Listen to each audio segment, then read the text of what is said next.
हदीस नंबर 22 हज़रत अबू सईद खुदरी रज़ी अल्लाहु अन्हु से रिवायत है कि नबी करीम ने फरमाया, जब जन्नती जन्नत में और दोज़खी दोज़ख में दाखिल हो जाएंगे तो अल्लाह ताला फरमाएगा कि दोज़ख से हर उस शख्स को निकाल लो जिसके दिल में राई के दाने के बराबर भी ईमान हो, चुनाचे वो वहां से निकाले जाएंगे इस हाल में कि वो जलकर सियाह हो चुके होंगे। फिर वो नहरे हया या नहरे हयात में डाले जाएंगे। रावी को शक है कि लफ्ज़ क्या था, तो वो उसमें इस तरह तरोताज़ा होकर उगेंगे जैसे सैलाब के कूड़े करकट में बीज उग आता है। क्या तुमने नहीं देखा कि वो जर्दी माइल और लिपटा हुआ निकलता है। हदीस नंबर 23 हज़रत अबू सईद खुदरी रज़ी अल्लाहु अन्हु से रिवायत है कि रसूलुल्लाह ने फरमाया, मैंने सोते में ख्वाब में देखा कि लोग मेरे सामने पेश किए जा रहे हैं और वो कुर्ते पहने हुए हैं। बास के कुर्ते सीनों तक हैं और बास के उससे नीचे तक हैं। और मेरे सामने उमर इब्न खत्ताब पेश किए गए तो उनके जिस्म पर इतना लंबा कुर्ता था कि वो उसे जमीन पर घसीट रहे थे। सहाबा ने अर्ज किया, या रसूलुल्लाह, आपने इसकी क्या ताबीर ली। आपने फरमाया, दीन। हदीस नंबर 24 हज़रत अब्दुल्लाह बिन उमर रज़ी अल्लाहु अन्हुमा से रिवायत है कि नबी करीम एक अंसारी शख्स के पास से गुजरे जो अपने भाई को शर्म व हया के मुताल्लिक नसीहत कर रहे थे, यानी वो उसे ज्यादा शर्म करने से रोक रहे थे।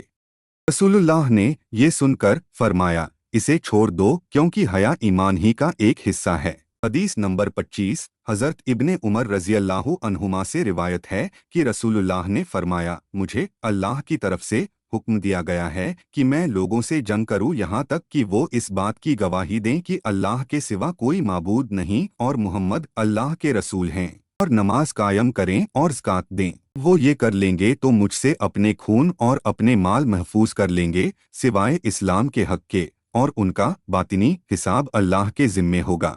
हदीस नंबर 26 हज़रत अबू हुरैरा रज़ी अल्लाहु अन्हु से रिवायत है कि रसूलुल्लाह से सवाल किया गया, कौन सा अमल सबसे अफजल है। आपने फरमाया, अल्लाह और उसके रसूल पर ईमान लाना। पूछा गया, फिर कौन सा। आपने फरमाया, अल्लाह की राह में जिहाद करना। फिर पूछा गया, इसके बाद कौन सा। आपने फरमाया, हज मबरूर, वो हज जो मकबूल हो। हदीस नंबर 27 हज़रत साद रज़ी अल्लाहु अन्हु से रिवायत है कि रसूलुल्लाह ने चंद लोगों को कुछ अता फरमाया और उनमें एक शख्स मौजूद था जिसे आपने कुछ नहीं दिया, हालांकि वो मुझे उन सब में ज्यादा पसंद था। मैंने अर्ज किया, या रसूलुल्लाह, आपने फुलां को क्यों छोड़ दिया। अल्लाह की कसम, मैं तो उसे मोमिन समझता हूँ। आपने फरमाया, या मुस्लिम, यानी उसे मोमिन के बजाय मुस्लिम कहो। मैं थोड़ी देर खामोश रहा, फिर मेरी अकीदत ने मुझे मजबूर किया कि मैं अपनी बात दोहराऊं, तो मैंने फिर वही कहा। आपने फिर वही जवाब दिया, या मुस्लिम। फिर आपने फरमाया, ऐ साद,